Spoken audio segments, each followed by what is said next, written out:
Boy, boy. Boom, I'd like to reach out my hands on Nestle. Are you coming my way? So I literally just I did a podcast already. And you know what? I got about like 30 minutes in and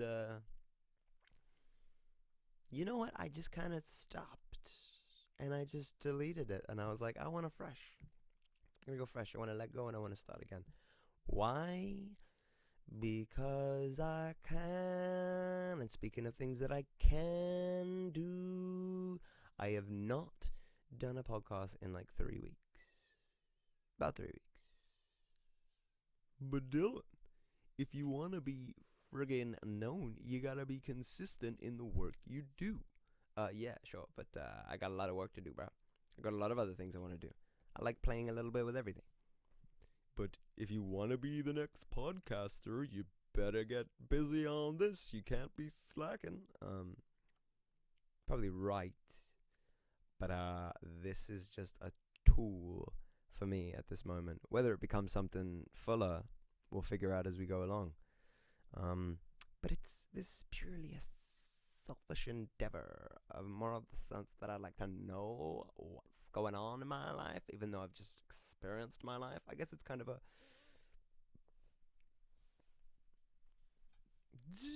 checking up. It's a checkup. It's a checking up how are things going, and things are going pretty well, man. I've been the quality of my experience has been changing in a way that better suits my intention of how I want to live life. So many things to think about, bro. So many things. So first of all, I'm going to start off here and create the idea of what happened a few weeks ago. So I watched too much TV. I watched way too many shows with my girlfriend. We were trying to catch up on Game of Thrones because the last series had just come out, and we were like, we need to get on this boat and see what the heck's going down. So we watched from the beginning, pretty much halfway through the last series as it was like being released, and we ended up finishing it in about like a month and a half, maybe 2 months. Might be exaggerating, but about that.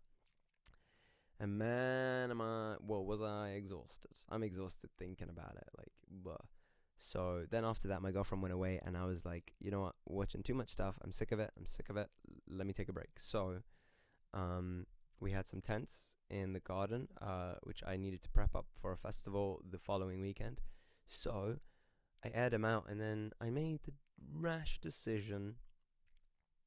Thank God there was no actual rash involved.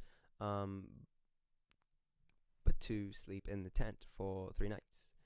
And yeah, I called it the no tech tent.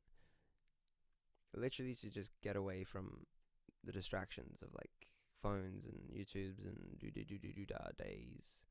I don't mind because I feel like I do use it well in like trying to learn new things and take on new information and whatnot. But I also, admittedly, also get very distracted by nonsensical content. So, what I did, well, you know what I did, I slept in the tent. So I'd go to work, I'd come back from work, and I'd just sit in the tent with my guitar, with my notebook, with books, and I just write things and figure some stuff out. And I just felt very productive because, like, I didn't have anything in my way, so I was like, well, I might as well just do this and this and this, and I felt like I did a lot of cool stuff, man. It was really good. It was good for me. So, while I was in the tent, I a friend of mine posted a post of another guy, even though the person who posted it was a girl, but the post itself was by a guy named Troy Cohen. Man, oh man. Appreciate the bridge that you built there because that was something I was very happy to hear. Right timing, right point. I was just wow. So to give you a general gist of this, I might give it a read. If I do give it a read, I'd like to give it like a good. I'd like to make a good video actually for Hitch. Well, I mean, it's also choice. I don't want to take your stuff, but it was amazing. And basically, the whole gist of the conversation, he posted a conversation between himself and his own trauma. And the essence of it was basically, well, it was along the lines of he wanted to go out and meet this girl that he liked, and his trauma wanted to be involved, and they start this dialogue of finding out what the deal with trauma is and why it was created and why it's there in the first place, and the discovery between them of how trauma was created as a way to protect the creator of the trauma, to protect Troy in this instance, from outside dangers. So an experience happened in his past where he felt in danger, or not even. I'm actually taking that a little bit off board. He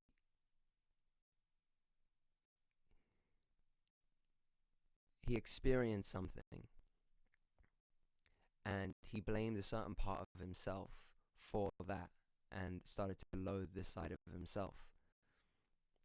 And this side of himself he called trauma. And wow, wait, that's a different perspective from how I was seeing it. Interesting, because the original way I was seeing it was that the trauma was created as a way to respond to an environment around him. So it was almost that this trauma was in essence love, because it was trying to protect him from his outside surroundings. But now I just read over it, and now I see that he hated a part of himself, and he blamed that a part of himself for reacting in a certain way to a world around him. Oh, maybe they both interlink. So, wow, I'm still learning from this, Troy. Jeez, thank you, buddy. What the heck? So he rejected this side of himself, but this side of himself was appeared, because it was trying to protect him from everything around him. So I might be butchering this a bit, Troy, but this is kind of what I'm getting from it, and this has still helped me. It'll probably be. I'd actually like to hear your own point, what your original. I'd like to hear your view on it, because it's funny, because I'm only seeing now that maybe I'm really taking this into my own context, which I find fascinating. But as he goes on through this conversation, he finds that this part of himself that he's locked away, as he starts to accept it and include it in his experience, that it actually withheld so much zest and information and experience that could really serve him. But because he locked it away, he locked away all this, well, like I said, information and all. So it was funny how the conversation went from he was the teacher to then the trauma then becoming his teacher and guiding him, and it was fascinating. And it really it affected me so much so that I ended up writing a song about it. So Troy, this is for you, I suppose, and for anybody out there who can maybe gain from this. All right, I'm praying that this is not a clicky vocal. If it is a clicky vocal, I mean, you gotta do what you do, I suppose. Please don't be clicking. Please don't be clicking. Sure, it'll be fine.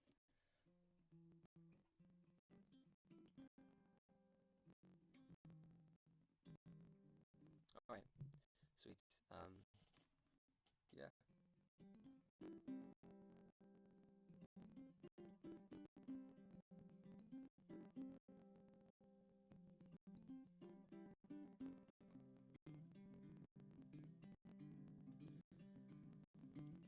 Will you let this person hide amongst the dust? Or will you start unearthing sow the seed of love. No, I can't fight this, instead I trust. I'll create comfort when times are rough. I can't hide it, the hurt in us. You are no burden, I'm certain you want what is best for us.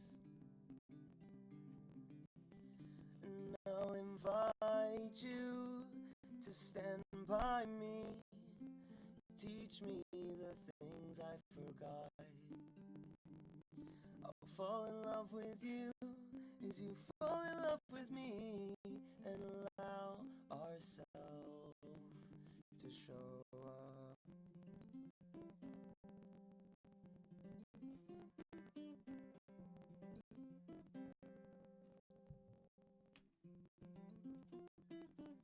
Why did you create me if you didn't want me here?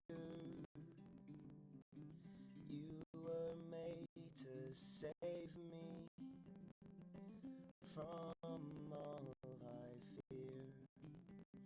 And though I found you as a mess, I will stay grounded to imperfectness. You are an impulse, not a mistake. You are a feeling I turn to when I don't know what to say.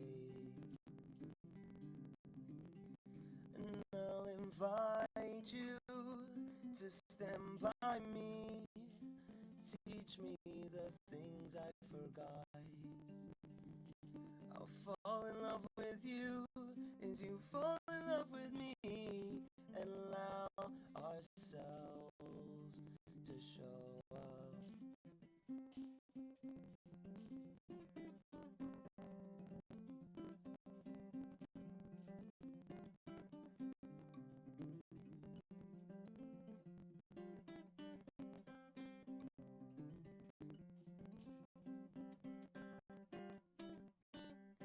I'll invite you to stand by me. Teach me the things I forgot.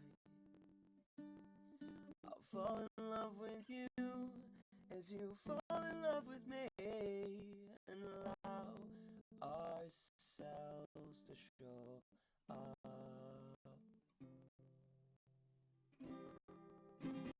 Okay, yeah, it's rough, but that's fine, bruh. It's the imperfection.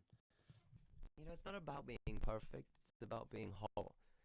And that's the essence I got from you, Troy, was it's not it's wholeness, man. Bring each and every nitty gritty part of you and put it into one. Instead of trying to be perfect and taking out all the things that you see as garbage. Fill it up.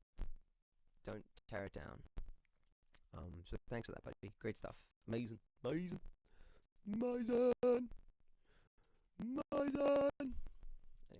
Anyway, yeah.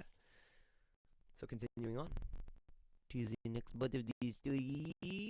I went to a festival the next weekend, and guess what happened? I had a whale of a time. We are family. Small festival over in Meath in Dublin. Man, crazy time. It's so small and intimate. There's only a few thousand people, so man, it was a crazy experience. Like really, really, really fun. And I learned so much from it. Mainly because I had also a difficult time there as well. Um, I had a bit, yeah. I just couldn't be me, bruh. Well, I mean, it was up and down, but I had moments where I just felt like I felt restrained and contained, and I just felt very inauthentic.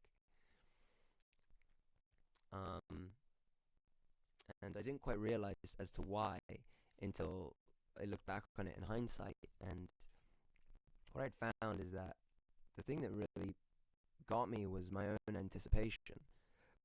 my own excitement of like what could be and what was possible, and I got kind of blindsided by that. Um, and weirdly, I had all these ideas of like, oh, I can't wait to go. I'm gonna have these experiences. I'm gonna have these kind of conversations. I can't wait. And it's almost like I preempted it in my head to such an extent that I kind of missed it all. The anticipation kind of caused me to live a few seconds ahead of my own presence. So yeah, I wasn't present. I was somewhere. I was always somewhere else, and because I was always like a few seconds ahead, it was literally like I was living here, just in front of myself. And because of that, I missed opportunities for moments. And I did not expect to kind of look at that and actually be kind of amazed by that in like such a positive light. You think, I think I spent a lot of my time, spent a lot of my time with myself. I spent all my time with myself, but I spent a lot of time understanding myself to the extent that now I see things like this, these flaws, and once I recognize them, I have such an appreciation for them. I say that, but maybe that could be just a very recent thing due to the experience I had from Troy's post. Um, but I'm learning to be more compassionate about me, because it's like, well, you have your flaws, man. At least you have something to stand on. So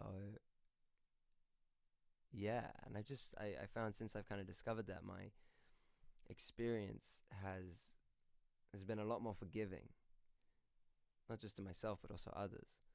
Um, but and I've had such an easier time now because my expectations have been kind of like loosened. It's like, well, I'm imperfect and I'm okay with that. Like, that's cool. You know what I mean? So, and I think because I'm accepting that, I'm seeing the point that I'm on. Instead of denying that, okay, I have these things and I need to work with them in order to get to where I'm trying to go or wherever I'm going. That was the end of that, I think. That was the end of that, I think. Yeah. So yeah, I'm working with my flaws instead of against them. I'm not denying my actual reality.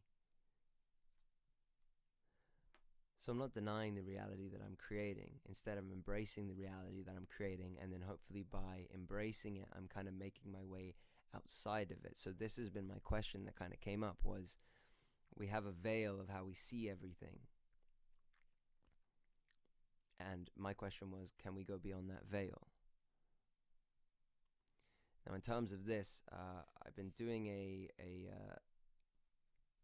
thing for the past good couple days, where every morning I wake up and I just kind of evaluate, and I set an intention for the day, and I have these set intentions, and I write my intent of what I want from them, and then at the end of the day I write about my experience with them. And one of them that really got me was acknowledging my reflections in the world. So that was my whole thing for the day. All day I'd remind myself, I acknowledge my reflections in the world. And I didn't quite understand this at first, but what I kind of interpreted it to was, I have an emotional response for everything that I see. And I interpret my emotional response. I judge my experience based on my personal emotional response, but my emotional response can change depending on how I look at it. And by changing that, I can change what I'm seeing, not literally, but how I feel about it. And how I feel about it is half the game, if not more, of what your experience is about. It's how you feel about what you see. Because otherwise, if you didn't have any emotion, you'd just be looking at stuff. And but the emotions add into, that's depression, is just seeing the world blankly. A lack of interpretation, I guess. So since I was seeing that my emotions affected how I saw things, I started to realize, okay, now I do really create reality in that sense. So if I create my own reality and I can change my own reality, so can you see beyond it?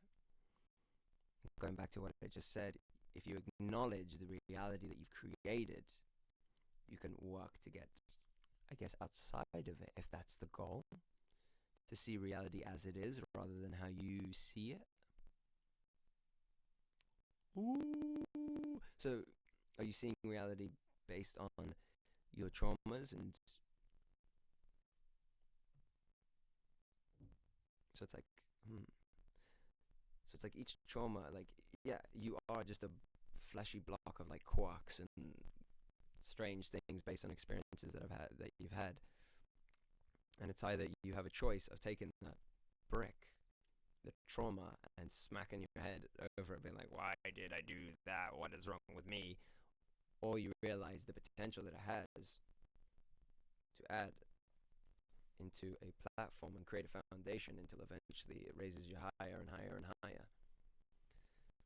Until eventually you've built such a construction that you just, I don't know. I don't really know what goes beyond that. But I'm curious, is there beyond that? And guess you don't know till you know, brother. So I guess we keep building in the meantime and letting everything in. So yeah. Now I feel differently about things. I mean, yeah, I suppose I do also feel that different. I mean, I just feel more aware of how I'm creating my experience. I think I said this before, or maybe in the thing I did before, but yeah, I'm more aware of how I'm creating my experience. And because I'm more aware of what I'm doing, in order to be aware of it, you have to accept it. And now that I'm accepting it, I realize that, oh, maybe I can work with it in a way that can serve me rather than is of disservice. Because I don't necessarily want to take it away, because that's denying. That's denying a part of yourself. Like, well, you're seeing it like this. You're having this emotional response to it. You can't be like, no, that's not me. You have to take it on and be like, okay, it is a thing. So what can I do to change it? And actually, this might be good as a tip. Actually, I'll give you guys this. If you're watching this far, well done. Or if you've just skipped to this point, well done. Because I'm about to give you a little exercise, which will do great. So basically, here we go. So write down 3 emotions that you don't allow yourself to feel. It could also be the case that emotions that you don't like to see in other people, that's something that you repress in yourself, or you don't like yourself to feel. So write down 3 things that you don't like to feel. And so I wrote, and be as honest as you can as well. So I wrote shame, guilt, and discontentment. Yeah. So then, once you've written whatever, well, I've already said mine now, but make your own. Maybe do this first. Pause this, do this exercise, and then I'll let you in on my tips.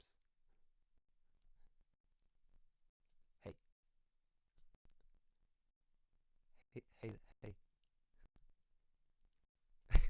Cool. So I assume you paused and done your thing. Do your thing.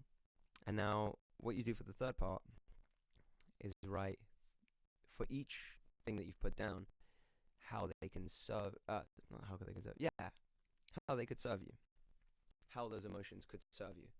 Now, again, pause this video and really have a think. Meditate on how these things could be actually useful. In what way could they serve you? So pause.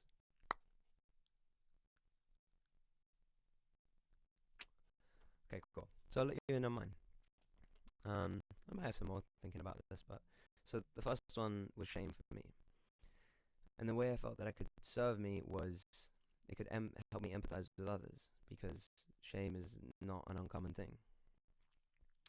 And I thought that it was also a recognition. When that emotion comes up, it's a recognition of a habit that is unhelpful. but that might not be true. Shame. Shame is sometimes put upon you by other people because it's a feeling there of when you've done something incorrect or done something badly. Shame. I feel shame. I feel shame. I have shamed my family. I have brought shame to myself. It's humbling as well. Humbling. There's a little bit of humbles in that. Just have some empathy for it. So number 2 I put was guilt. Guilt. Oh, guilty. What have I done? So this one is good because it helps you correct unhelpful habits. Maybe you made a mistake. It's like you feel it, but if you don't hold on to it and you're like, okay, you know what, I did make a mistake. If you didn't have that feeling, then you probably just go on and do the same mistake over and over again. So that's actually good. It's there sometimes because now you can see, oh yeah, oh, I feel bad. I shouldn't have done that. And now you know better. Because now next time, if you have a situation, you'll be like, I know what happens when I do that. I feel this. So the guilt is a good thing. It's a good sign in that context. And then number 3, what did I put? Discontentment. I wrote, won't settle for what doesn't resonate.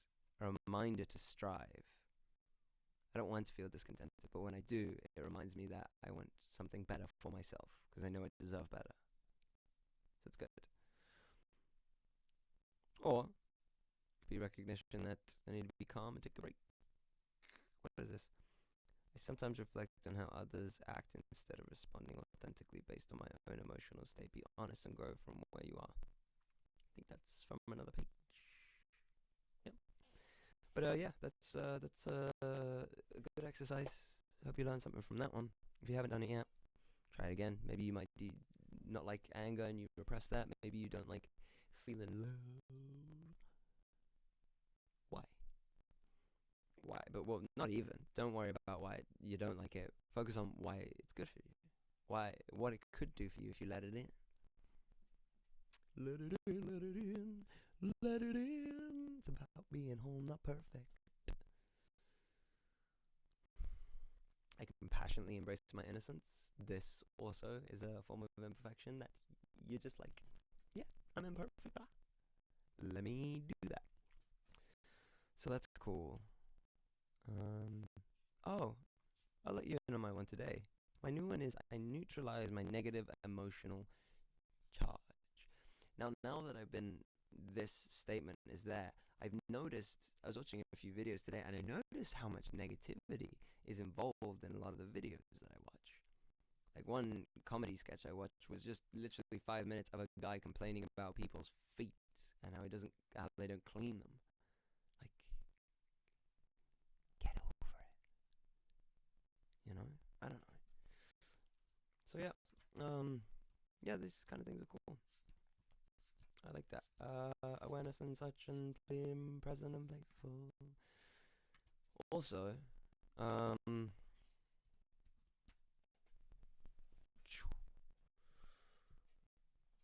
got a new jacket. Although I don't. It's a lovely jacket. Amazing. But I don't like to be too attached to my clothes, as I don't like to define myself by what I wear. Because that's something I used to do, and man, when you get naked, you feel awkward. But now that I don't care about clothes, I can be naked any time of the day that I want, and I feel great. So that's the joy I got from that.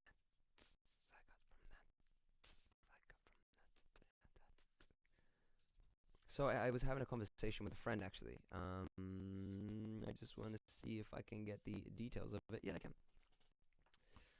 I'm just going to read it straight up for you, and then we'll elaborate. I notice I have become more aware that my ideas, constructions, beliefs, tools are only relative to my experience. So I find that I give a lot of advice and try and share the tools that I have that I've made from the path or along the path that I've walked, and they're personally tailored for my experience. Now, I find when I share these with other people, they don't know what the heck to do with them, unless I, of course, explain to them how they work. But at the same time, like I said, they're tailored for me. If I have my tailored suit and I put it on someone else, it's not going to be very comfortable for them.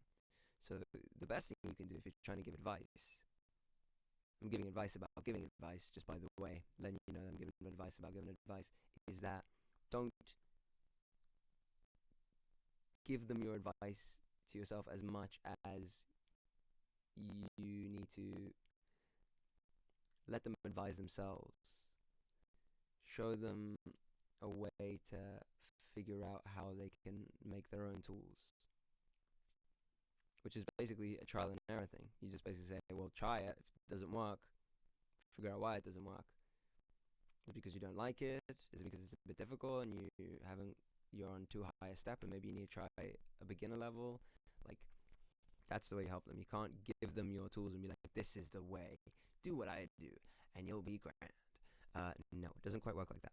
So yeah, the relatives of my experience, and although I feel I might have everyone's answers, it doesn't always correlate for them, as they are pages that do not fit in their story. That's another great metaphor for it.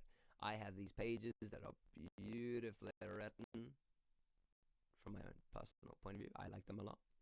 You don't have to. You may think otherwise. That's okay.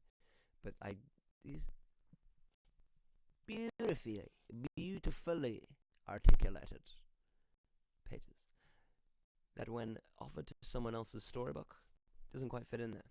But why? They're beautiful pages. They're perfectly written with calligraphy and outer borders and perfectly fitted to a 3.56 degree strap. I don't know maths. But yeah, they don't work in someone else's book, which is like a good thing, I suppose, because, you know, everyone's got to be unique, be authentic. So yeah, there's some advice for you soon. Also, another conversation I had with this same buddy of mine.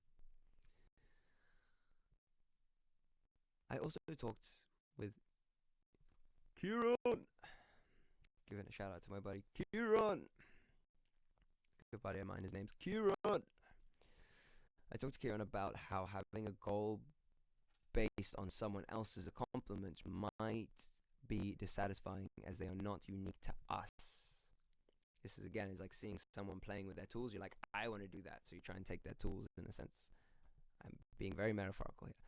I find that focusing on the next step based on the emotional drive and of passion can lead you on a path either seldom trod upon or not at all trod upon, inevitably revealing a new experience much more fulfilling than one that can be imagined. Hence the term beyond imagination. You want to experience something beyond your wildest dreams. So if you want to be a celebrity, that's pretty close to the surface of your dreams, bro. So why would you do that? Reaching for something that's so out of your head, like what? Not even. It's not even thinking about where you're going. The way that I'm looking at it is that I follow the drive of like what excites me, and then what that naturally is doing is making me focus on the next step. But I'm not thinking about the next step. I'm thinking about the emotion and maybe I'm thinking about the next step because it's like I want to let that drive out. Like, it's a great drive. So how can I express that drive? This step, I'm not going to be able to express that drive up here because I'm nowhere near there yet. So it'd be ridiculous for me to think that, this is where I need to go. And the thing is, if you have that goal in mind, you're going to feel awful about yourself every time you don't reach it. And I'll tell you now, you're going to feel awful about yourself all the flipping time because it's so far away from you. Because your expectations of yourself are way too high. Way too high. And all your days, you're just going to feel down about yourself. You're going to feel awful about you. Because you're not where you should be. You're not living the life you should be living. So you just feel shit all the time.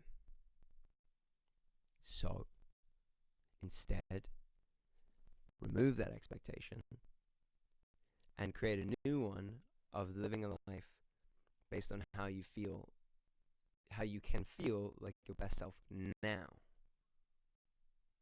Not even, because then you're going to be wondering for a new expectation, which may be way too high for you. Find what is exciting to you and work with that. And that naturally builds to something else. Go with the excitement. Because the journey towards something greater doesn't have to be a dreadfully trod upon thing. Like, it doesn't have to be like that. It can be completely joyous all the way through. Even when it sucks, it can be joyous. Because you see the suckiness as just, there's something in there. You know, use that exercise. Like, I don't like feeling like I failed. But what's the positive of failure? Something learned. You know what I mean? So, release your expectations. And just do what feels good. And then if you find something that makes you feel good, okay, how can I spend more time doing that thing that makes me feel good? Rather than trying to find something that's going to make me feel good because it looks good on TV. Know what I mean? Sorry, I'm pulling faces and I'm just, maybe I feel a bit awkward. Probably feel a bit awkward, but that's okay. So,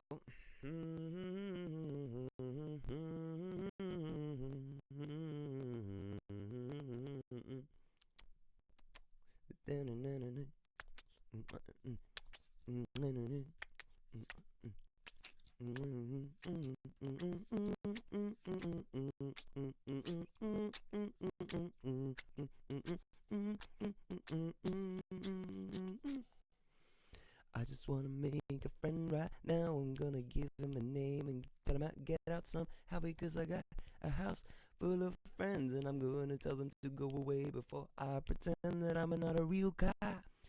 Tell them to go into the sky, break down my house and build it again, and tell them I'm ready for them. I'll tell them I'm ready for them. Do them I'm ready, do them I'm ready, tell them I'm ready for them, and tell them wait a sec, my chair is too long. Can't reach on that thing, can you? You gotta climb, mother, you gotta climb. Mother love, you gotta climb to the shelf and get yourself a book, but you can't read the pages cause they're made from polyester. Book made out of polyester. Ooh, not too good for the environment, bro. So, make a new book. Or just preserve that book forever. Well, I mean, it's not biodegradable, so it will probably last forever. That would suck. Imagine we got to such a point with, like recycling and stuff. We made everything biodegradable, including books. Imagine you made a biodegradable book. Make a book, an amazing book with all this amazing knowledge and information. And then 100 years down the line, these people are walking into these tombs to try and find this ancient book of wisdom. And they go and they make their way through all these tunnels, and booby traps are flying through the wall to test if they're worthy or not of this new information. And they finally make it over this giant bridge of crocodiles that don't die because they're made of polyester. And then they get there and they find this book. And they pick it up and what happened? It's a biodegradable book.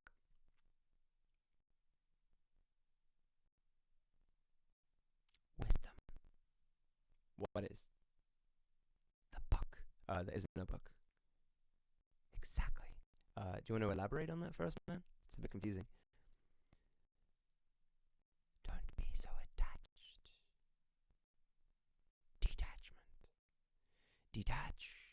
Detach from what you require, what you desire. Detach. Okay. But now what do we do?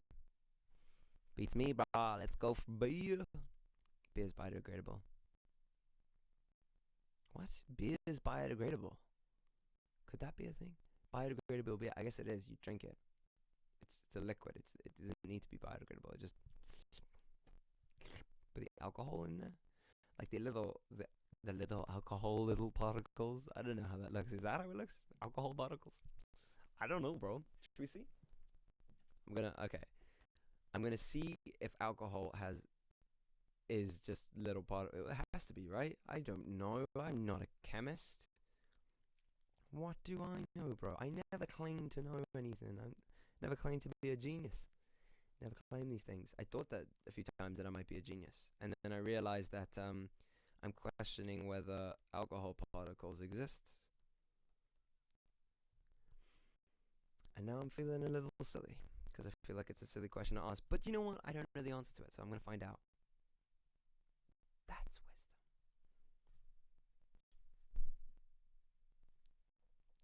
wisdom. Wisdom. Call me Mr. Genius, cause I'm asking questions. Okay, humble yourself, bro. But yeah, but I'm happy. I'm doing good things. What am I asking? Particles. I don't know what to ask. What do alcohol particles look like? What am I doing?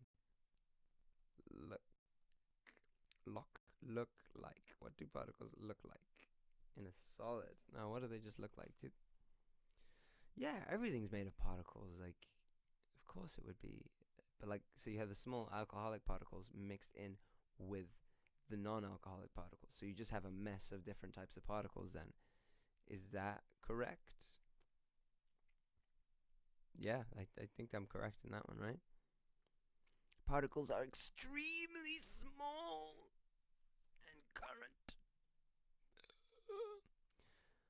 The particle theory is a theory that scientists have proposed. It suggests the following points: matter is made of particles. Particles are extremely small and current. Scientific instruments can't see them. Different kinds of particles have different sizes. There must be gaps between particles. Particles are always in motion. But this is a theory. Let's keep in mind. It ain't fact, right? There are spaces between particles. Imagine you put... This is proposed, though. You're saying as if it is a thing. So this is just the imagination running wild, but based on some sort of testing and fact, I believe. There are spaces between particles. Imagine you put pebbles into a measuring cylinder. Yeah, I can imagine what that looks like, but is there an alcoholic particle? Dude, is there an alcoholic particle? Dude, is there an alcoholic...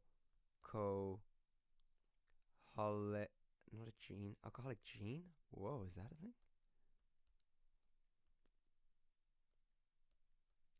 So, there most likely is particles, but we don't know for sure, is what I'm basically getting. Particles can be seen with an oh. Particles can only be seen with electronic microscopes. The size of alcohol and water particles are the same. What do you mean? The size of alcohol and water particles are the same. So what's bigger than a water particle? A finger particle? Skin particle, rather? I don't know. The dangers of fake alcohol. Carrot vodka. Reducing vegetable waste. Dude, I'm on board. I don't like drinking. Except when I'm drunk. To be fair, like, alcohol tastes awful. Anyone who enjoys the taste of alcohol, I want to call a liar, but you might not be a liar because you may have different taste buds to me, so that's totally fair. But, like, gross. The fact that I dislike the taste of alcohol is why I'm certain I'll never be an alcoholic, and because I hate hangovers. But then again, you never hangover if you're drunk. Yes, ladies and gentlemen, I've gone off a bit of a tangent today to something a little less serious and heavy because I believe silliness is mad important. You gotta be a little bit of a gotta let it get a little bit out of control. Sometimes I get a little bit out of control in my mind. Sorry, I tried to do an Eminem rap there. I forgot the words completely. But yeah, silliness is key. No, good friend of mine reminded me at a time when I was very serious is that just be silly. Just be silly, because if you are silly, you get comfortable with being just you get comfortable with making mistakes because making a mistake's funny, bro. It's funny to make a mistake, and that brings joy instead of dread. I failed the math quiz. What did you get? I got like a B plus, but in my head it's a fail because I didn't get an A. A for flipping assholes too tight, bro. Relax a little bit. No choice. All right. Well, I had fun with this one. I hope you enjoyed the song I did earlier. I'm sorry, it's probably not as melodically sound as we would have hoped, but hey, it's a song and it's done. So enjoy. Yeah, thanks, guys. When I'll be doing the next one, I don't know. I'm gonna set an intention to do one for next week, but maybe I won't, man. Like maybe I won't. Maybe I won't. What you gonna do about it? All I know is that I don't know. All I know is that I don't know nothing. All I know is that I don't know. All I know is that I don't know nothing. Oh, sorry. I apologize. I didn't mean to scare you, bro. Okay, have a good day. Love and light.